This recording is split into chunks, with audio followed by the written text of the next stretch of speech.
As newbie, ano yung ma-advise mo sa para mong newbie din sa pag-iibon? Ano yung naranasan mo na pwedeng adjustment nila sa pagkakalapate? Yung sa sistema, etc. May naisip ka bang Anong advice mo sa kanila?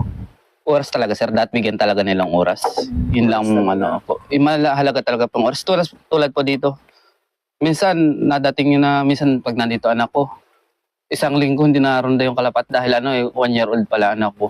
Minsan pinapadala ko lang sa kanila, hindi man lang tulad kahapon, pinabigla ko ng kalapan dahil inahabol ko ay ang itsa lang nun dati pa bata pa siya diyan sa Pinamalayan. Pero nauwi. Ngawi po. Maayos din yung bloodline. Ibig sabihin talagang nauwi din talaga. Oras lang Yung po. oras lang sistema lang. Ayun pala, sa anong nag-race ka rin ba ng North?